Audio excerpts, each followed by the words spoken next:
A reclusive mountain man buys a broken-down cabin for $25, but the silence inside holds breathless secrets. He came for solitude. What he found will break and mend his heart. The wind scraped cold along the mountain pass as Noah Tanners rode up the ridge with nothing but his old mule and a paper deed in his saddlebag. He hadn't spoken to another soul in weeks, not since the logging camp shut down early for the winter and left him with little more than calloused hands, a half-empty sack of flour, and the deep ache of a man who'd lost too many people too young. He wasn't seeking neighbors. He wasn't seeking peace. He was seeking space. Somewhere quiet enough for his grief to echo without reply.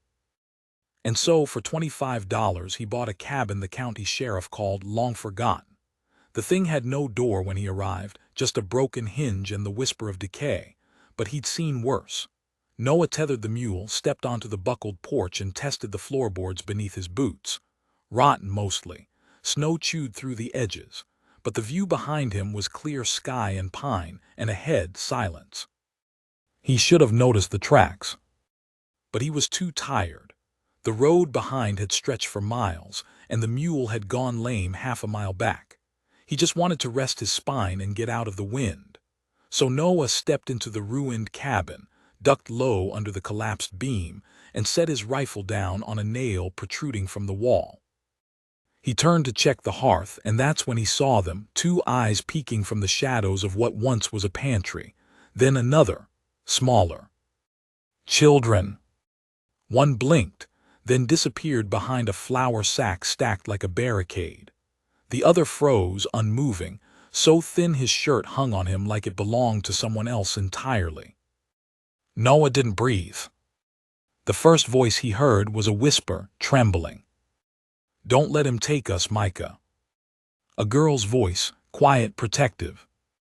Noah stepped back, lifting his hand slow like the barrel of his rifle was still in reach, and he didn't want them to panic. His voice cracked from disuse. "I ain't here to harm you." Nothing moved. Then a creak from the pantry, a shuffle. The older boy, Micah, maybe 12, stepped out, legs shaking beneath patched-up trousers and a belt too tight on his waist. His jaw clenched like a man twice his age, but his eyes gave him away. He wasn't ready for this. Not any of it. "Is my mama coming back?" he asked. Noah didn't have an answer, but his heart sank. The wind outside moaned through the broken boards. It sounded like someone grieving. 3 children, he realized, not 2. The youngest was no more than 4 and asleep on a pile of old rags. A little girl curled so small she looked more like a bundle of laundry. Her cheeks were flushed with fever, her breath shallow. "She hasn't eaten in 2 days, the girl said, the one who'd spoken first. "I've been giving her water with honey, but it's almost gone." She stood maybe 10, shoulders back, chin high, like she'd already lived through things that should have broken her. Her name was Ruth. She refused to cry, refused to beg. And she wouldn't tell Noah anything about their mama. Gone was all she said. Said she'd be back before the cold, never was. Noah didn't ask more. The boy, Micah, sat by the fireplace and lit a fire from memory, like a chore done 1,000 times. His hands trembled, but he hid it well. Noah brought in the sack of flour from his mule and found half a tin of beans left behind on a shelf, frozen stiff. They all shared it without words. Ruth fed the little one first. Her name was June. And she never opened her eyes. That night Noah didn't sleep. He sat in the corner of the cabin, back against the far wall, rifle across his lap, staring at the children huddled together on one cot made of branches and old quilts. He hadn't planned to stay long. The cabin wasn't meant to be a home, just a stop, a place to pass winter. But now it wasn't empty. He'd come looking for silence, found whispers instead. And worse, he couldn't shake the feeling someone meant for these children to be forgotten. The next morning the mule was gone. Tracks led down the slope, too neat for a spooked animal, hoofprints then boots. Someone had been watching the cabin. Noah's grip tightened on the rifle. He scanned the ridge. Micah stood by the broken window, watching him. "Is it him?" Noah didn't answer. He didn't know who him was, but the boy clearly did. Micah turned to Ruth. She clutched June tighter. "Do we run?" she whispered. Noah stepped forward. "You don't need to run, not from me." Micah stared at him, unmoving. "That's what the last man said." And then the boy lifted his shirt. A belt scar, fresh and raw across his ribs. Noah turned cold, not from the wind, not from the snow, but from rage. By noon, Noah had barricaded the cabin. He nailed up planks, shoved rocks by the doorframe, patched what holes he could. He knew someone might return. Whoever left those kids behind hadn't planned on someone buying the land, and he wasn't about to let anyone sneak up. He gave the children warm tea, told Ruth to keep June close, told Micah to watch the trail from the loft. And then he waited, one hand on the rifle, one eye on the trees. That night smoke rose in the distance. Not their fire. Another. He didn't sleep again. On the third day, June coughed blood. Noah knelt beside her. Ruth hadn't left her side. "She burns up," Ruth said, her voice cracking for the first time. "She keeps asking for Mama, but I keep lying to her." "You're not lying," Noah whispered. "She's not coming back." "I know." That night Noah took the only coin he had left and walked 10 miles down to a trail stop he remembered from the logging days. Bought medicine, sugar, biscuits, all he could afford, came back before sunup. June hadn't moved. But the door had. Someone had come in while he was gone and left a mark on the doorframe. A line of red. Blood or paint, he couldn't tell. But Ruth saw it. Her eyes went wide. "He's back," she said. "Who?" Noah asked. The girl hesitated, looked at Micah, then at June. Then whispered a name so soft it barely reached Noah's ears. "Preacher Gentry." The cabin went still. Even the wind paused. The name hung in the air like smoke that wouldn't clear. Preacher Gentry. Noah had heard stranger names in these parts, but none that turned a child's face to stone the way Ruth's did. She didn't flinch, didn't cry. She just looked down and held her little sister tighter, as if shielding her from the memory was more important than shielding herself. Noah crouched low beside the girl, his voice rough but steady. "Who is he, Ruth?" She blinked once, then again. "He said God told him to take us in. That Mama owed him for healing June, but June never got better. He'd bring us food sometimes, then take Micah to the shed, said he needed to learn to obey." Micah stood near the hearth, shoulders clenched so tight his whole frame trembled. Noah saw it now, not just bruises and belt marks, but something worse. Something deep, like the boy had learned to expect pain as the cost of living. "He took Mama somewhere last spring," Ruth went on. "Said she had to work off her debts. Told us she'd come back once she learned not to doubt him anymore." "She never did," Micah added flatly. His voice was dull, empty, like a man recounting a burial. "And he kept coming," Ruth finished. Noah closed his eyes. Whatever he thought this cabin might be, a retreat, a quiet place to bury his regrets, it wasn't that anymore. The moment he'd walked through that broken doorway and seen those eyes in the dark, his story had been rewritten. And it would not be a quiet one. That evening, as snow thickened and the fire roared hotter than usual, Noah sat with his back to the wall, rifle across his lap, studying the marks on the frame. Red lines, smeared and uneven but deliberate. Not a warning, a claim. Micah sat nearby, wetting a blade with slow, careful strokes. "You know how to use that?" Noah asked. The boy didn't look up. "Not well, but I've watched him enough." Noah leaned forward. "Then you'll learn better with me."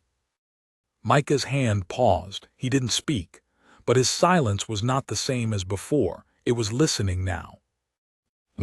The next morning, Noah checked the tracks around the cabin. A single set, Adult male boots angled toward the eastern ridge. Whoever it was had come near in the night, watched the cabin from the tree line, then disappeared before dawn. He returned inside, jaw tight. The children were awake and Ruth had June on her lap, coaxing honeyed tea between the girl's cracked lips. June murmured something unintelligible, then let out a low, weak cough. Ruth wiped her mouth gently with the sleeve of her dress and whispered, "You rest now, baby." She looked up as Noah entered. "He won't stop till he takes her." Noah stared at her. "Not while I'm breathing." The girl's lip quivered just once. Then she nodded. 3 days passed. No sign of Gentry, but Noah didn't let down his guard. He started teaching Micah how to reload the rifle, how to brace a door against force, how to see patterns in the trees. Ruth helped where she could, cleaning the cabin, airing out the bedding, even boiling herbs Noah had brought back from the trail stop. June got a little better, not well, but she opened her eyes once, called Ruth Mama in a confused voice, then went back to sleep. That night Ruth asked Noah, "Do you think God hears her when she talks in her sleep?" Noah had no answer. He looked into the fire, remembering prayers whispered to an empty sky long ago, after his own wife had passed, after his child hadn't made it through birth, remembering how the silence felt like betrayal, how he'd walked into the mountains to get away from the stillness of heaven. But Ruth was waiting. So he said the only thing he could. "I think God hears everything, but sometimes he waits to see who'll answer for him." Ruth smiled faintly. "Then I'm glad you came." They started to form something like routine. Noah chopped wood. Micah learned to trap squirrels and skin them. Ruth kept the fire burning and mixed teas that lessened June's cough. For a while, it felt like maybe they could make it to spring. Maybe Gentry had moved on. Maybe it was over. But on the 7th night, Noah woke to a sound that didn't belong. Not wind. Not wood creaking. Breathing. Close. He rose silently, rifle in hand, and peered through the crack in the wall where the boards hadn't fully sealed.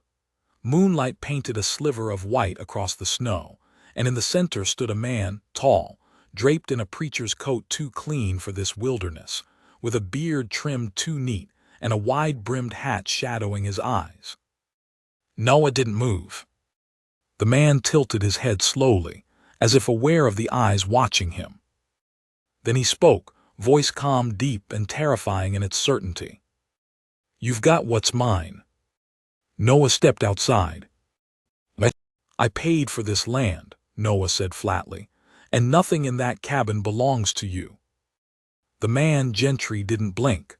"I shepherded those souls, cared for them when no one else did. Their mama entrusted them to me." "Where is she?" Gentry smiled. "In a better place, I hope, though not by her own merit." Noah's finger tightened on the rifle. Gentry lifted his hand slowly. "Peace, brother. I've no quarrel with you yet, but God gives me burdens and I carry them obediently.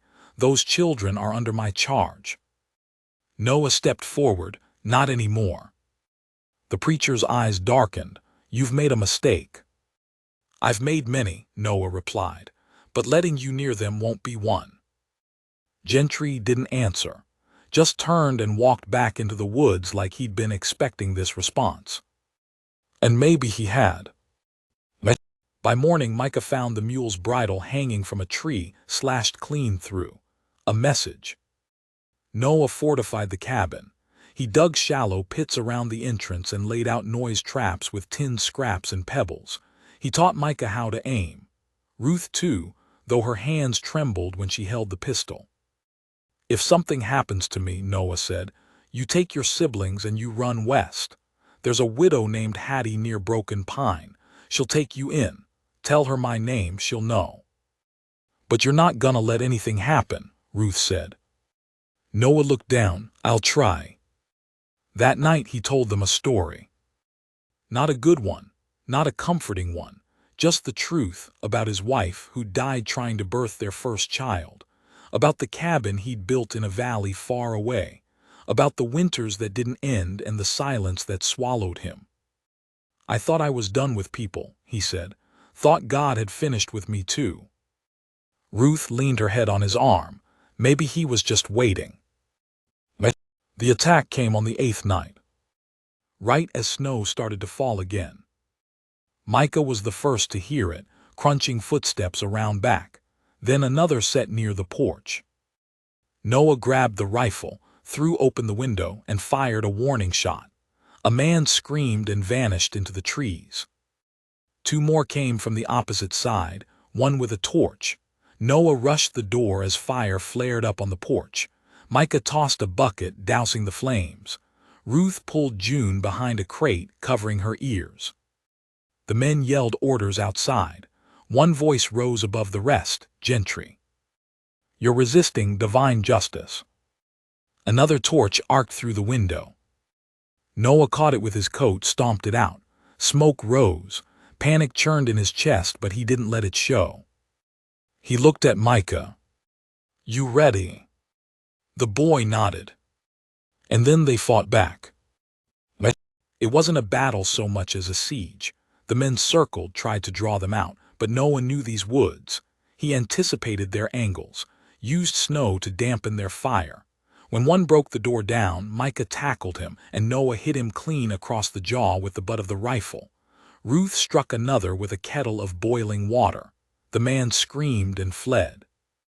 By dawn, only one remained. Gentry. He stood in the snow, coat torn, blood on his cheek, eyes wild. "Give them back," he screamed.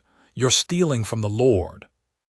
Noah stepped outside, rifle pointed at the ground.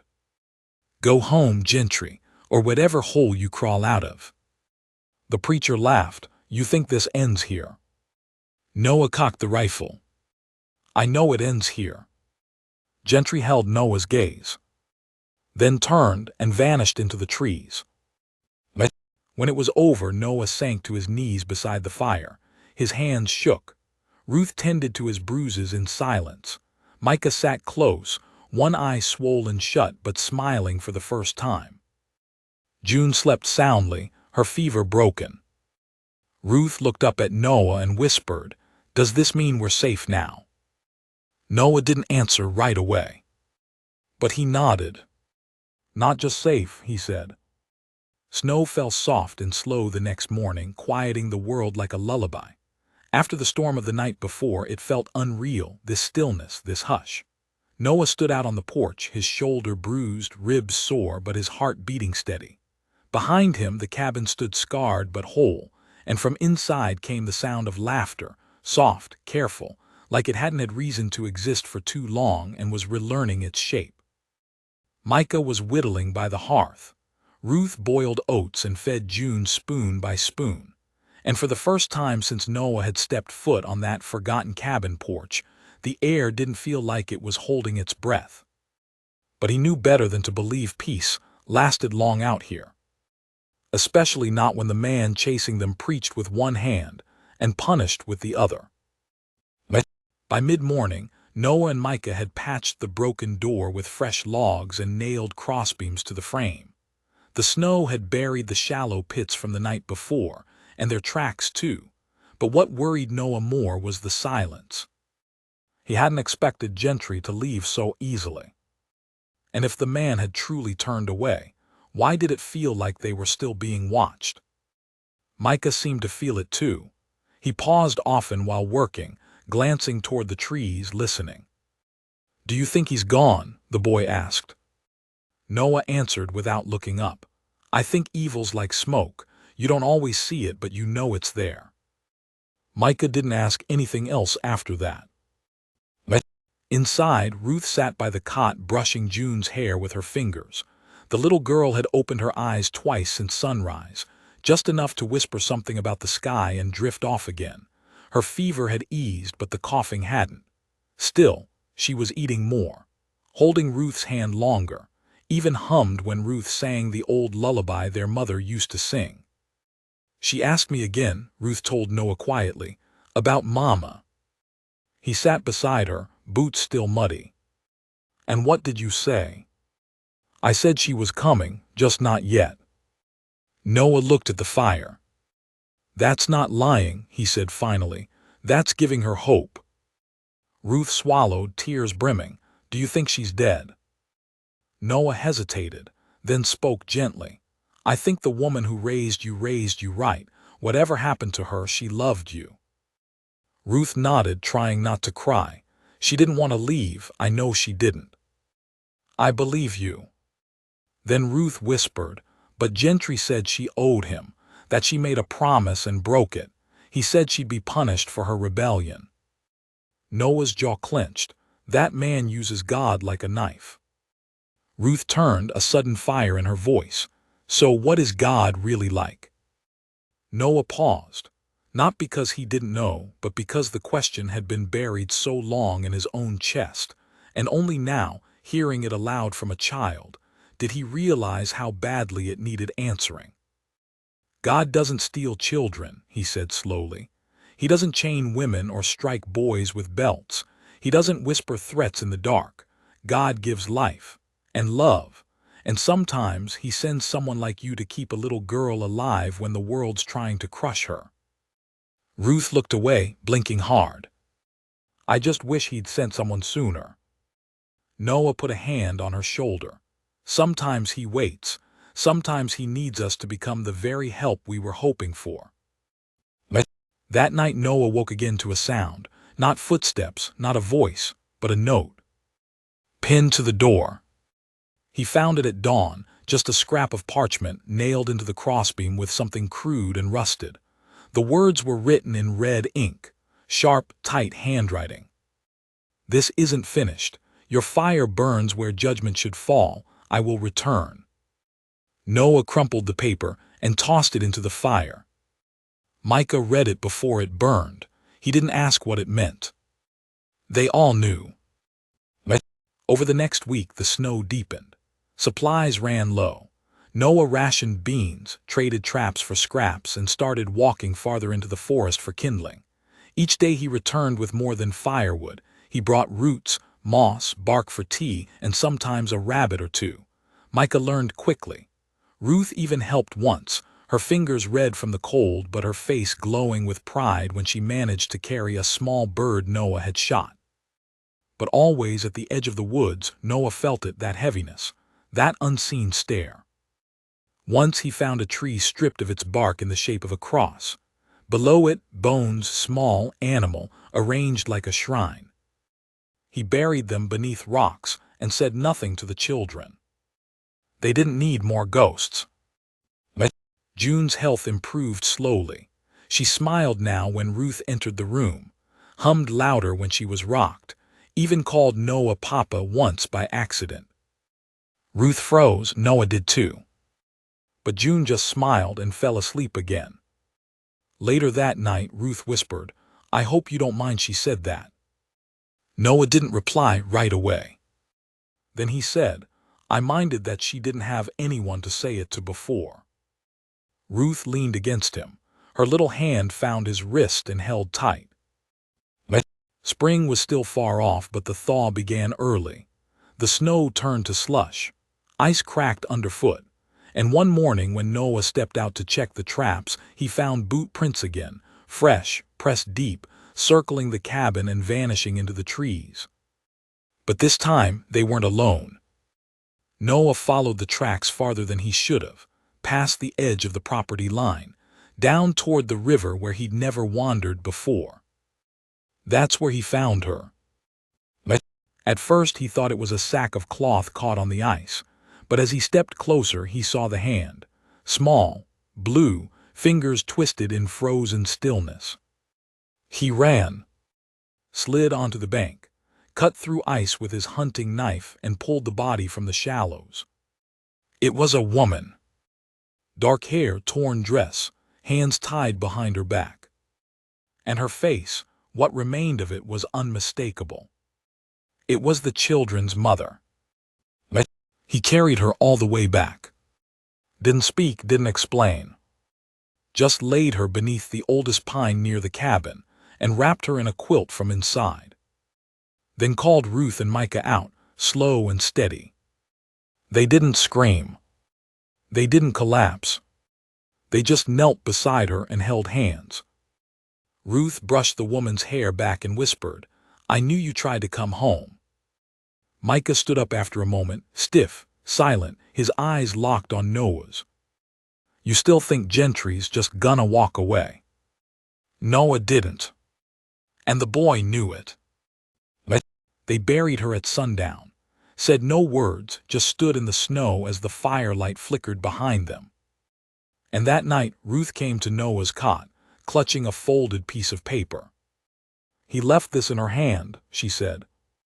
Noah unfolded it, read the words in silence. She was warned. Rage boiled in his blood. Micah stood behind him now, holding a hunting knife. "I want to learn more," the boy said. Noah nodded. "Then let's start with how to end a war." Noah sharpened the knife with slow, even strokes, the steel whispering against stone like a song only mountain men remembered. The fire hissed low in the hearth, casting flickers of orange across the cabin's walls. Behind him, Micah stood still, watching, absorbing every movement like it was scripture.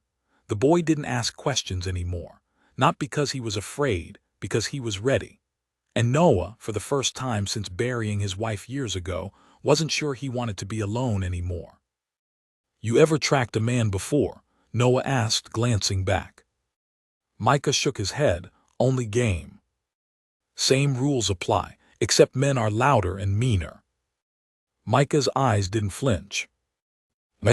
Ruth sat beside June, the girl now well enough to whisper stories between coughs. Her cheeks weren't as pale. She smiled more, even asked if she could go outside come morning, but Ruth hadn't spoken much since the burial.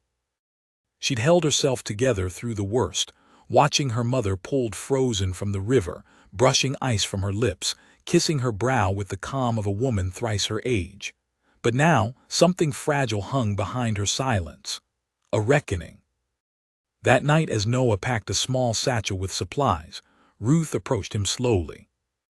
"Are you leaving?" Noah looked up from his tools. "Not unless I'm dragging Gentry back behind me." Her eyes flickered. "What if he doesn't come back this time?" "He will. And if he brings more men, then I'll bring something they didn't expect." She studied him for a moment. "And if you don't come back?"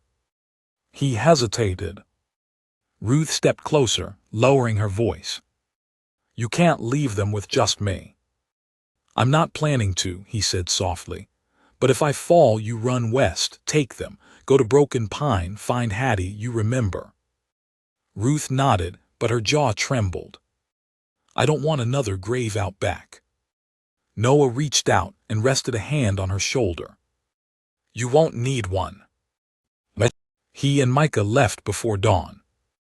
Ruth stayed behind with a loaded pistol and instructions to bar the door if anyone approached. "Don't open for my voice," Noah warned. "Only for my knock, 3 fast, 2 slow." "Like thunder then rain," she repeated. "Exactly." They disappeared into the trees, footsteps light, breaths fogging in the morning chill. Noah led with his eyes, scanning for breaks in branches, bent grass, anything unnatural. He moved like a ghost, deliberate, quiet, unrelenting. Micah followed every move. The trail they followed wasn't fresh, maybe a day old, but it led them east, past the river bend, through pine stretches, and into a shadowed gorge Noah had never dared cross alone. And that's where they found it. A camp. Hidden in a hollow behind a curtain of frozen ivy, nearly invisible unless you were above it. 4 tents, a fire ring, empty crates marked with crude crosses, a makeshift altar made of stone and bones. Micah froze beside him. "This is his." Noah nodded once. And then they heard it, a voice rising in low chant.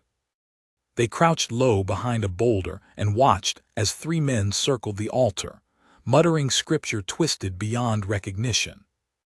Then Gentry stepped out. Clean, unbothered, hands raised like a conductor. "And the Lord shall separate the wheat from the chaff, the pure from the defiled." His justice will reign like fire, and those who hid the children of God shall burn in their sins. Noah gripped the rifle tight. Micah's eyes narrowed. He thinks he's God. He thinks God gave him permission, Noah muttered. And then they saw her. A girl, barely older than Ruth, tied to a tree beyond the camp, muzzled with a cloth, dried blood at her wrists. Micah flinched. She's not from the town. I don't recognize her. Doesn't matter, Noah growled. She doesn't belong here. They couldn't attack head-on, not with 3 guards armed and Gentry preaching madness. Noah pointed toward the far ridge. We circle, take out the guards quiet, then him. Micah nodded. The plan began. The first guard went down without a sound, knife to the throat, dragged into shadow. The second, too confident, never saw Micah's trap, a taut string between trees and a branch spike. It caught him in the leg. Noah finished it clean. But the third spotted blood. Raised his voice. Brother Jonas, something's wrong. Noah lunged from the tree line and tackled him into the fire ring. Flames scattered. Gentry spun around, eyes wild, coat swirling like a prophet mid-rage. Micah ran for the girl. Her name's Lee, the boy shouted, untying her hands as Gentry screamed for someone named Matthew, someone named Caleb, but the other guards were already dead.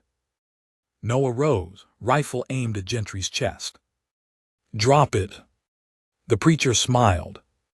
My flock will find you. They will burn your cabin, burn your sins, burn the blasphemy from your bones.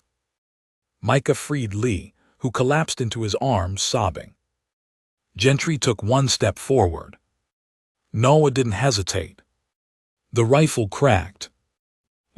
They dragged Gentry's unconscious body back toward the cabin, tied in ropes made of his own tent straps. Lee, weak but walking, leaned on Micah. She hadn't spoken yet, just clutched the boy's sleeve and nodded to everything he said. Noah didn't speak much either. There were no victories in this. Only survival. When Ruth opened the door and saw them, bloodied, dirt-covered, one new face in tow, she didn't ask anything. Just pulled Lee inside and closed the door fast. June cried when she saw them, not out of fear but relief.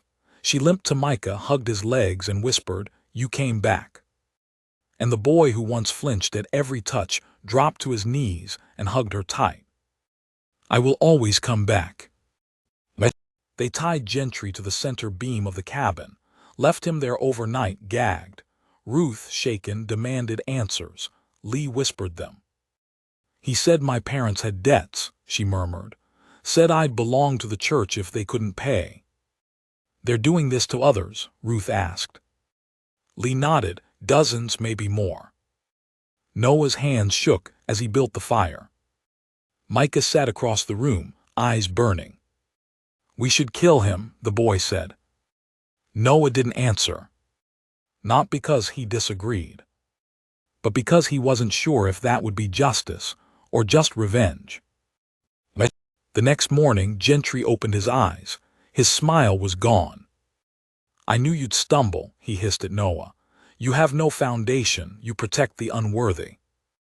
Noah knelt in front of him, quiet. "You hurt children," he said. "Beat them, starved them, took their mother and left her in the river. You tried to trade scripture for obedience. That's not faith. That's tyranny."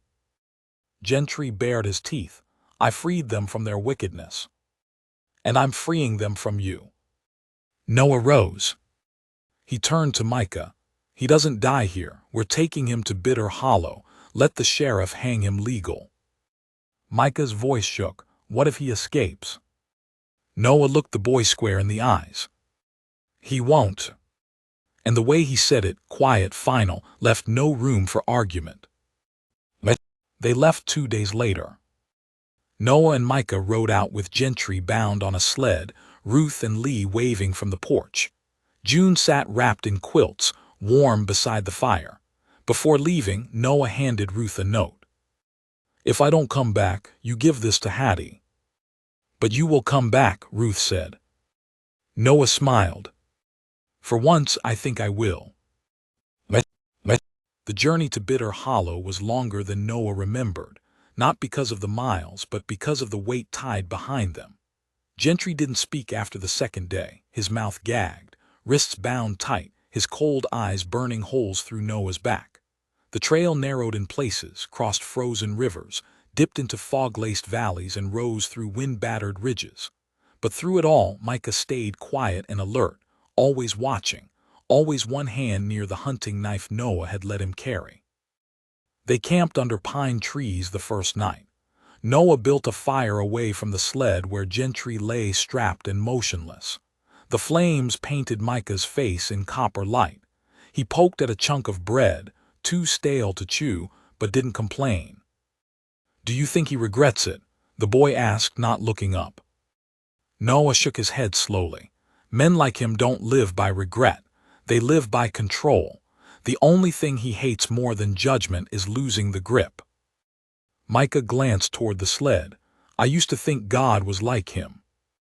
Noah's breath hitched. "He's not." "How do you know?" Noah stared at the fire.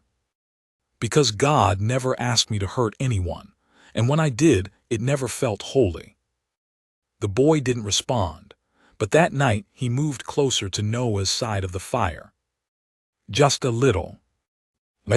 Bitter Hollow rose from the hills like an old scar, familiar and rough around the edges. Noah hadn't been there in nearly a decade. Last time, he traded furs for medicine and kept to himself. This time, he arrived hauling a preacher with a twisted gospel and a boy whose eyes had seen too much. The sheriff, a man named Duncan Hall, stood in the doorway of his office with his thumbs in his suspenders, and a frown that deepened when he recognized Noah. "Well, I'll be, thought you, demelted into those hills by now." Noah tied the mule and nodded. "Wish I had, got someone you ought to meet." Hall stepped forward, squinting toward the sled. "You dragging a corpse or a bounty?" "Neither," Noah said flatly. "I'm dragging a monster." They locked Gentry in the town jail, after confirming Noah's claims with the children's names, the wound on Micah's ribs, and Lee's testimony, carried in a letter Ruth had written and tucked inside Noah's coat. It described Gentry's punishments, the things he called lessons, the whispered threats in the night, and the way he treated Scripture like a noose. Hall read it twice, then again. Then he looked at Gentry through the bars. "You used the word to justify taking children." Gentry smiled from his cell. "I rescued them from sin." Hall slammed the cell shut and locked it hard. "We'll see what a judge thinks."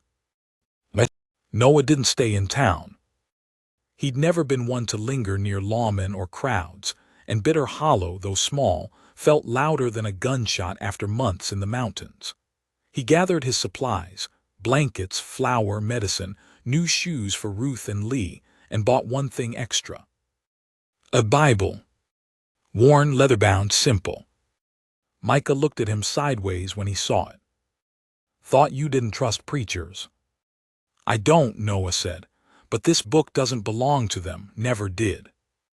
The boy held it like something sacred, not because he understood it all, but because it had been used against him, and now it was being returned to him.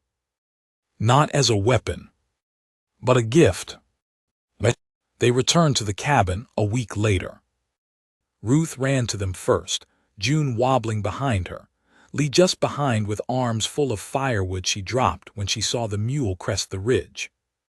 Micah barely dismounted before Ruth hugged him hard, not like a sister, like someone who'd waited for her world to be righted again. "You came back," she whispered. "I told you I would."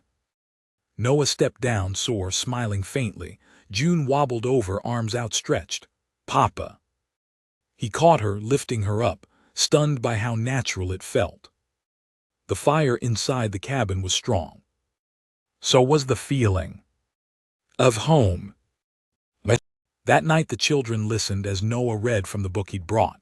Not in sermons, not in judgment, just stories, ones about mercy, forgiveness, courage, how Moses led people out of darkness, how Ruth stayed loyal, how David was small but brave. Micah listened with hands folded. Ruth curled near June. Lee sat closest, clutching the hem of Ruth's skirt like it anchored her. And when Noah paused, Ruth whispered, "Do you think Mama's up there now, where all the good people go?" Noah nodded slowly. "I think she's waiting, watching." Ruth bit her lip. "Then I hope she sees this." Spring crept in like a shy child, slow but steady. Snow shrank, rivers swelled, buds pushed from the soil like promises, and for the first time in a long time the cabin didn't feel like a hiding place. It felt like a beginning. Noah taught Micah to fish the deeper pools. He built a second cot with Micah's help and patched the holes in the roof with shingles brought back from Bitter Hollow. Ruth planted wild onions out back. Lee helped, kneeling in the dirt with her dress bunched at her knees, her hair tied in a red ribbon Ruth had saved for special days. Noah stood watching them from the porch one morning, and for the first time in many years, his eyes filled without shame. But peace in the mountains never comes without a cost. One evening, a letter arrived. Handwritten, delivered by a writer from the sheriff's office. Noah opened it by the fire. Micah read it over his shoulder. Gentry escaped, 2 men dead were coming. The air thickened. The fire cracked. Ruth stepped forward slowly. "What is it?" Noah folded the letter. "He's not finished." They reinforced the cabin again. Just like before. Wood planks, noise traps, buckets of water near the hearth. Micah practiced with the rifle, Ruth with the pistol. Lee learned how to swing a blade with enough force to split bone. Noah watched them all, pride and fear battling inside him. He wasn't the man he used to be. He wasn't running anymore. But Gentry had tasted blood. And the devil doesn't forget his prey. That night a storm rolled in. Wind howled against the shingles, rain pounded the roof, thunder cracked overhead. And in the chaos of the storm, Ruth heard it first. The knock. 3 fast. 2 slow. Her blood ran cold. She turned to Noah. He stood frozen by the window. "That's our knock," she whispered. "But we're all inside," Micah said. Noah grabbed the rifle, stepped toward the door, and waited. Then the voice came, muffled by the storm. "Noah, it's me, Sheriff Hall, open up, son." Ruth stepped forward. "That's not him, he don't call you son." Another voice now. "Papa, it's me, June, I'm out here." Ruth spun. June was in her arms. Noah breathed in sharp. "It's Gentry," he said. Then the knock came again. Harder. 3 fast. 2 slow. But louder this time. Then splintering wood. And the sound of matches. Outside, torches lit the night. The doorframe rattled under the pounding, each strike booming louder than the thunder outside. Rainwater ran down the cabin walls, dripping onto the floor, mixing with the mud tracked from their boots. Ruth clutched June to her chest. Lee crouched beside the cot with the pistol, and Micah stood just behind Noah, hands shaking but steady on the rifle Noah had pressed into his grip earlier that week. The traps outside rattled like wind chimes. Tin cans clanged. And under it all they could hear it, low, rhythmic chanting. Men's voices, twisted scripture. Noah raised a hand without looking back. "Nobody opens this door. Nobody." Micah swallowed. "How many?" "More than before." Noah's voice was flat. "We hold as long as we can. If I go down, you take your sisters and run." "I'm not leaving." "You will if I tell you." Micah's jaw clenched. "Not this time." Noah glanced back and for a heartbeat saw the boy not as a child but as the man he might one day become. Fierce, loyal, ready to stand. The first torch hit the wall, bouncing off the boards and scattering sparks. The second landed in the mud by the door. Then a third, this one caught between planks, smoke curling up. Ruth dashed to it, snatching it free and dousing it in a bucket.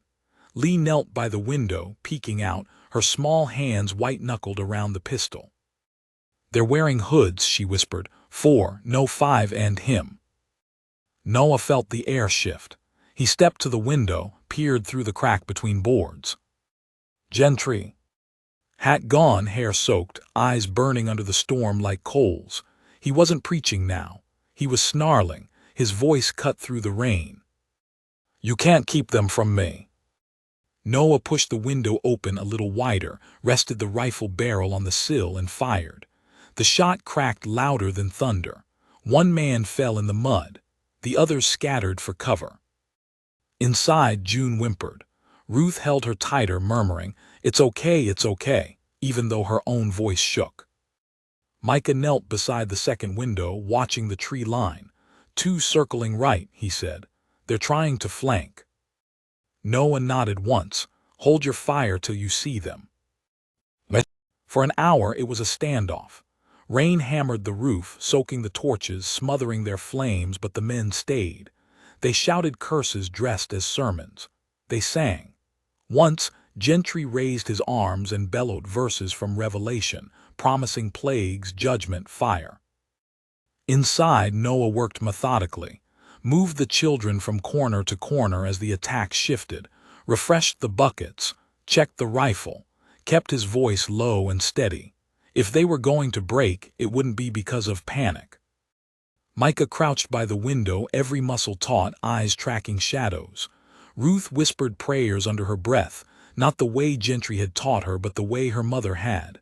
Quiet, steady, for mercy, for strength, for dawn. Then the traps went off. A scream, another, the clanging of cans and the snap of a branch. Noah leaned out the window, one man down in a pit, another crawling away, his leg bloodied from a spike. But the third, huge, broad-shouldered, charged the door with an axe. Noah barely had time to shout back before the blade struck. Wood splintered, the doorframe cracked. "Micah!" The boy was already moving. Together they slammed the beam Noah had set aside into place, bracing the door just as the second strike hit. Splinters flew, dust clouding the air. "He's gonna break through," Ruth cried.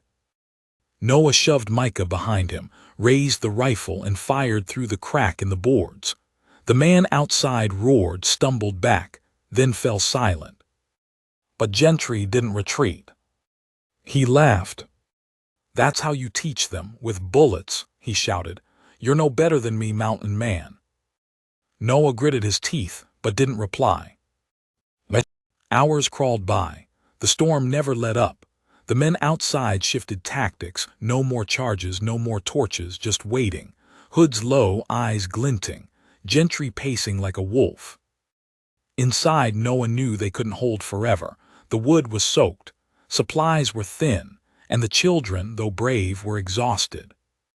He crouched by the hearth, motioning Micah over. "We can't stay locked up," he whispered. "We'll die in here." Micah glanced at Ruth, at Lee, at June asleep in her sister's lap.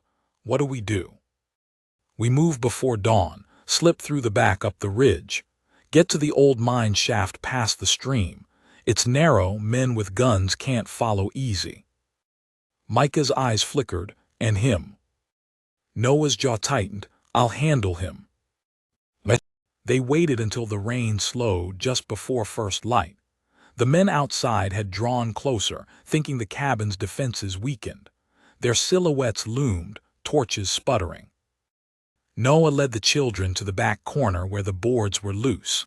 He pried them free, one by one, until there was a hole just big enough for Ruth to crawl through with June.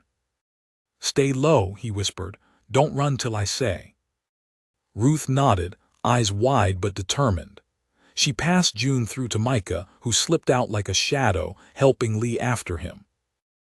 Noah took one last look at the cabin, the fire dying, the walls scarred. It had been a refuge, a grave, a battlefield. Now it was a trap. He turned to Ruth. "Go." She hesitated. "What about you?" I'll be behind you. She swallowed hard, then crawled through. Noah replaced the boards quietly, then rose, rifle in hand, and walked to the front door. He threw it open. Rain poured in, wind howled. The men outside jerked back, surprised. And there stood Noah, a silhouette in the doorway, rifle raised. "You want me," he shouted over the storm. "You come take me, but you leave them alone." Gentry stepped forward, smiling like a fox. "There is no you without them. You think you're their savior. You're just another sin." He lifted his arms. The men moved. Noah fired. One man fell. Another dropped his torch. Chaos erupted.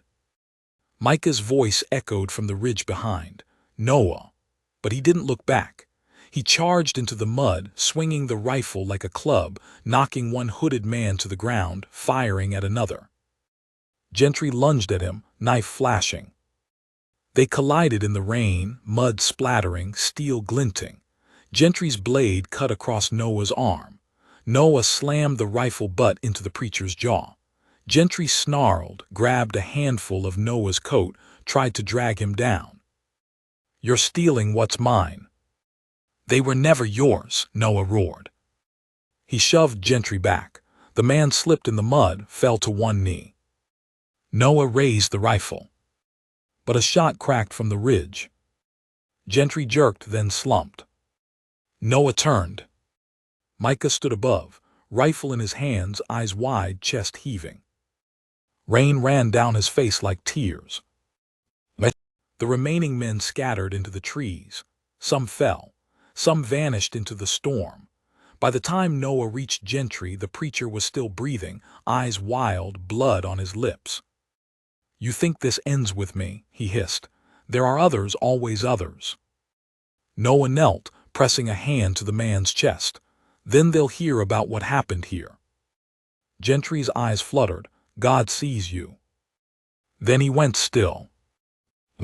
Noah stayed kneeling for a long moment, the storm easing to a drizzle around him. Micah approached slowly, rifle lowered. "I didn't mean to," the boy whispered. Noah stood, took the rifle from him gently, and set it aside. "You meant to protect your family. You did." Micah's lip trembled. "Does that make me bad?" Noah shook his head. "It makes you alive." The boy's shoulders shook. Noah pulled him close, mud and blood and rain between them, and for the first time since the cabin, Micah cried. They returned at dawn. Ruth was waiting by the mine shaft, June asleep in her lap, Lee clutching her arm. When she saw them, she didn't ask what had happened. She just rose and walked to Noah, eyes searching his face, then Micah's. "You're safe," she whispered. Micah nodded but didn't speak. Noah looked back at the cabin on the ridge, smoke curling from the last embers of the fire. It had stood through storms, secrets, and blood, but now it was just wood. He took Ruth's hand, then Lee's. "We're going home," he said. Ruth blinked. "Where's that?" He looked at the children, at the mountains. "Wherever you're with me."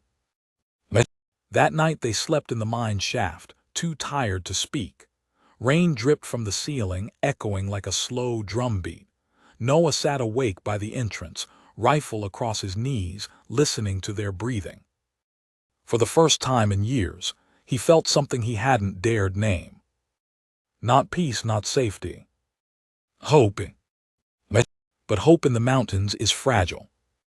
As dawn broke, a figure appeared at the edge of the shaft, silhouette against the rising sun. Not Gentry, not one of his men. A stranger. Tall, broad, wearing a sheriff's star. "Noah Tanners," the man called softly. "We need to talk." Noah rose slowly, hand near the rifle. "What about?" The man took off his hat, eyes grave. "About the children and what comes next." Next part is part 7 of 8. Noah didn't move. The stranger stood at the edge of the shaft, hat in hand, steam from his breath curling like smoke in the cold dawn air. The man's badge glinted faintly, sheriff's star, polished but worn. He was tall, maybe in his 40s, with the hardened look of someone who'd seen too many wrongs and didn't flinch anymore. But it was his voice that made Noah tense, calm, formal, with a tone that meant business wasn't far behind. "We heard what happened," the sheriff said. "Word reached us through a rider from Bitter Hollow. I came as soon as I could." Noah remained seated, rifle across his lap, legs still muddy from the night before. Behind him, the children were beginning to stir. Ruth sat up first, eyes sharp and protective, her hand instinctively reaching for June. Micah was already awake, crouched on one knee, and Lee peeked from behind a stone wall, eyes cautious. "What do you want?" Noah asked. The sheriff stepped forward just enough to show he wasn't hiding anything. "Name Sheriff Tobias Quince, from Dawson's Fork, and I'm not here to take them away, not yet." Noah didn't like the way he said that. "Then why are you here?" Sheriff Quince let out a slow breath.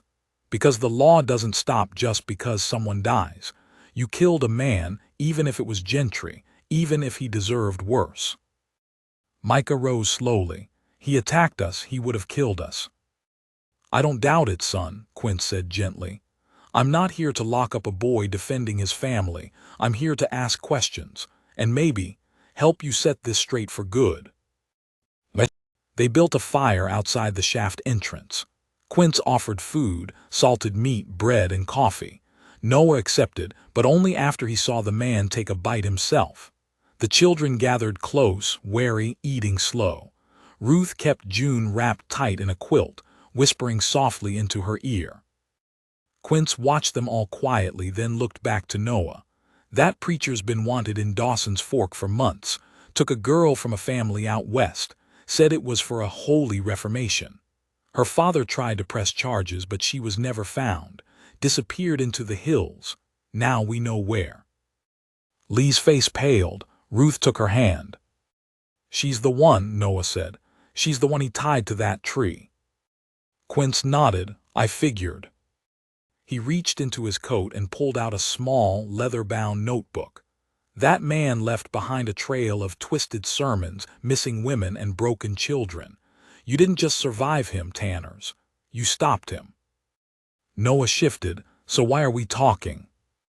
"Because word's out now, and when word gets out, so does trouble." Noah narrowed his eyes. "What kind of trouble?" Quince looked over at the children. "Relatives, neighbors, towns that trusted Gentry before they knew better.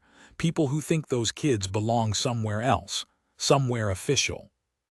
"They belong with each other," Noah said firmly. "I don't disagree." "Then say what you came to say." Quince nodded slowly. "You want to keep them, raise them, make it legal." Noah blinked. "Legal?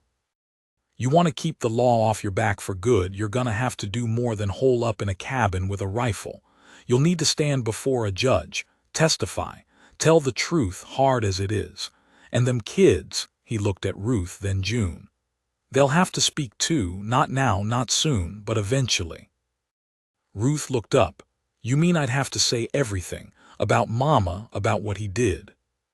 Quince softened. "Only what you can, only what matters." Micah's jaw tightened. "He's gone, isn't that enough?" "Not to the law, but to the right judge, your word could be the thing that keeps your family together." Noah stood slowly. "And if we do?" Quince met his eyes.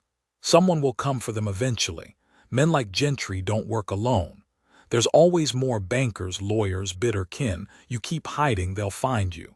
But you stand up in town, you speak the truth. You write their names down as yours, you give them a chance." Noah stared into the fire. He hadn't come into the mountains to build a family. He came to disappear. But now his heart beat alongside these children. When they cried, he flinched. When they laughed, he breathed. And when they bled, he swore he'd never let them bleed alone. "They're mine," he said finally. Quince nodded. "Then let's get to work." The ride into Dawson's Fork took 2 days. The cabin was too vulnerable now, too well known, so they packed what little they had: blankets, tools, Ruth's quilt, Micah's whittling knife, Lee's red ribbon. Noah loaded them on the mule and pulled the wagon himself when the trail narrowed. Quinn stayed with them, keeping pace, silent when he needed to be, speaking only to guide them toward safety. At night they slept close. Ruth and June shared a bedroll under the stars. Micah and Lee huddled on the other side. Noah sat upright against a tree, rifle in his lap, eyes scanning the dark. But no one came. For once the night stayed quiet. Dawson's Fork wasn't big, but it was loud. Wagons, shopkeepers, dogs barking, boots clapping on wooden porches. The children pressed close to Noah as they entered. Ruth carried June. Micah walked tall. Lee never left Ruth's side. People stared. A few whispered. But no one stepped in front of them. At the courthouse, a judge waited, gray-bearded, wide-eyed, quiet. Sheriff Quince had already briefed him. Witnesses had submitted letters from Bitter Hollow, including Sheriff Hall, and the townsfolk who'd lost loved ones to Gentry had written too. Noah stood before the judge in a coat patched twice over, hands calloused, eyes unblinking. He told the truth, all of it, from the first moment he saw eyes in the pantry to the burial of their mother to the final night in the rain. The judge listened. He never interrupted. When it was Ruth's turn, she spoke slowly, carefully, her words plain and direct. She didn't cry when she mentioned her mama, but when she spoke of Noah, how he boiled water for June, how he taught Micah to shoot, how he held her hand the night they buried what was left of their old life, her voice cracked. "He didn't come to save us," she said, "but he did." Micah stood next. "He didn't speak long. I used to think no one would fight for us. Then he did." Lee spoke last. Just one sentence. "I wasn't his, but he never made me feel like I was." It took 2 days for the court to rule. On the morning of the third day, they gathered outside the courthouse steps as the judge read aloud. By order of the county and through the sworn testimonies presented, Noah Tanners is hereby granted legal guardianship of Ruth, Micah, June, and Lee, children previously under the unlawful custody of the late Franklin Gentry. The children didn't cheer. They didn't cry. They just stood closer. Like something had clicked into place, like the world had finally told them, "You belong to someone now." They stayed in town for another week, long enough for Ruth to visit the chapel, for Lee to try on shoes that didn't pinch, for June to eat pie so sweet it made her giggle for an hour straight. Micah helped a blacksmith for 2 mornings, learning how iron bends but doesn't break. Noah bought wood, nails, tools, and another mule. When the week ended, they set off for the mountains again, not to hide but to rebuild. The old cabin was still there when they returned, smoke long gone, ash cold, but the bones of it strong. Noah stood before it, sleeves rolled, hammer in hand. "You ready?" he asked. Ruth nodded. "Let's build it back." And so they did. Together. Micah drove nails. Ruth laid the stones for the new hearth. Lee painted flowers on the shutters. June, now walking more than she fell, carried tiny sticks like they were treasure. Each night they read from the Bible. Not in fear, but in faith. Not because it was forced, but because it meant something again. Late one evening, as the fire crackled and the air filled with the scent of fresh-cut pine, Ruth sat beside Noah and whispered, "Do you think we'll always be looking over our shoulders?" Noah looked at her, then the others, Micah asleep with June curled beside him, Lee sketching something with charcoal on bark. He smiled faintly. "Maybe, but not in fear." She frowned, "Then why?" "Because we're not running anymore," he said. "We're leading." The wind shifted, carrying the sound of laughter down the hill. The mountain stood still, and somewhere far above them, the stars began to shine again. By the time the first spring sun rose warm over the ridgeline, The cabin was no longer a skeleton. It was a home.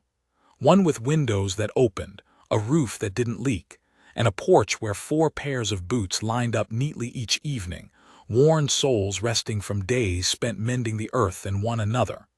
The mountain had seen death, rage, and silence. But now it heard music, laughter, the clinking of spoons against tin plates, and the soft hum of children who had finally stopped listening for footsteps in the dark. Noah sat on the porch one morning sharpening a blade. The air was cool but gentle, the kind of weather that promised berries soon and bees afterward. Ruth stepped out, balancing a basket of folded clothes. She was taller now, not by much but enough that her stride had weight to it. Her hair was tied back like her mother's had been. When she passed Noah, she leaned into him slightly, just enough to let him know she still needed him. "June's trying to feed the rooster a biscuit," she said with a tired smile. "Again." Noah grunted. "That bird's got more grace than most men. He'll survive." Ruth paused. "She called him Papa this morning." Noah looked up, startled. "She meant it for you," Ruth added quickly, "but still." He looked back down, finished sharpening the blade, and set it aside. "I'll take it either way." Inside, June sat cross-legged on the floor whispering secrets to a chicken that had wandered in again. Lee knelt beside her with a spoonful of jelly, bribing the bird back toward the open door. Micah was outside, hammering the last plank into the new barn wall. He'd outgrown the coat Noah first found him in. His voice had deepened slightly. His shoulders squared. But his eyes, they still searched the world like they were waiting for it to betray them again. Noah joined him as the last nail went in. "Solid work," he said. Micah straightened. "Think it'll hold?" "Storm or wolves, it'll hold." "What about people?" Noah hesitated, then answered, "We'll hold against them too." Micah looked off at the tree line. "I still wake up sometimes, thinking he's standing at the window." "So do I." Micah glanced back. "You think that ever stops?" Noah leaned against the post. "No, but one day you'll wake up and the first thing you'll think about is something else. June's laugh, Ruth's bread, Lee trying to paint the sky on the door." Micah smirked. "She did that yesterday with soot and spit." "I know, I didn't stop her." One afternoon a visitor arrived. Not a writer with a warrant, not a preacher or a peddler, just a woman in a blue shawl, leading a mule loaded with books and dried herbs. She knocked softly. Ruth opened the door with June wrapped around her leg. "I'm looking for Noah Tanners," the woman said. "I'll get him." Noah stepped out seconds later, jaw tight. The woman smiled. "I'm Hattie. Sheriff Quint said you might need a few more supplies and a bit of paperwork." Noah blinked, then stepped aside. "Come in." Hattie stayed for 3 days. She brought books for Ruth, who devoured them like water in a drought. She brought paints for Lee, who cried and didn't know why. She brought boots for Micah, just a little too big. "So you've got room to grow," she said. She also brought papers. Adoption forms. Official seals. Court-signed documents with signatures and names. Noah Tanners, guardian of Ruth, Micah, Lee, and June. It felt strange, putting ink to paper for something that had long since lived in their hearts. But when Ruth held the papers up and smiled like she was holding a deed to her own name, Noah knew it mattered. "I thought we were already family," June said that night, voice sleepy. "We are," Ruth replied. "This just means the world can't take it back." That summer the hills bloomed early. Bees filled the air. They planted rows of corn and potatoes, and Ruth surprised Noah by carving crosses on the edge of the garden, not for religion but remembrance. "One for Mama," she said, "and one for the girl Gentry never named." Lee added a stone beside each. Micah asked Noah if he could build a shed of his own. "A place for tools," he said. Noah nodded, but said nothing when the boy carved a second cot into the back wall. "Just in case," Micah explained. By autumn, the family had grown strong, not in muscle or stature, but in something deeper. They could weather arguments, lean winters, and the lingering ghost of that cold, broken cabin Noah had once bought for $25. It was no longer a ruin. It was sacred ground. On the anniversary of their mother's burial, Ruth dressed in her best, combed June's hair, and asked Noah if they could walk to the old pine. "We want to say something," she explained. He didn't ask what. They stood in a circle, the five of them, around the stones they'd placed a year ago. Ruth carried a handful of wildflowers. Lee brought a sketch she'd drawn of a woman they'd all remembered differently. June tried to sing but forgot the words. Micah stepped forward last, and his voice didn't shake when he said, "We're still here, because you fought long enough for us to be found." Noah didn't speak, but he removed his hat, placed it over his heart, and stared at the grave of a woman he'd never known but owed everything to. Winter returned as it always did, but it didn't break them. The cabin stayed warm. The roof held. The snow deepened, but they faced it together. Lee took to drawing the mountains in charcoal. Micah built a fence for the chickens. Ruth began writing in the margins of her books, little prayers, little dreams. June learned to write her name. When she wrote it on the wall beside the hearth, Noah didn't scold her. He smiled. It was the first time anyone had claimed space without asking permission. Sometimes at night, when the wind howled against the shutters and the fire dimmed, Noah would lie awake, listening to the children breathe, and wonder what would have happened if he'd never bought that cabin. What if he'd walked past that listing? What if he'd chosen another trail? What if the silence had won? He knew the answer. There would be 4 more graves in the snow. And a man with a monster's smile, still preaching his gospel of fear. But that's not how the story ended. The story ended with a mountain man who came looking for solitude and found something louder. Family. One morning, as snow melted and the world thawed once more, Noah stood on the porch sipping coffee. June raced past him barefoot, laughing. Ruth called after her, apron full of berries.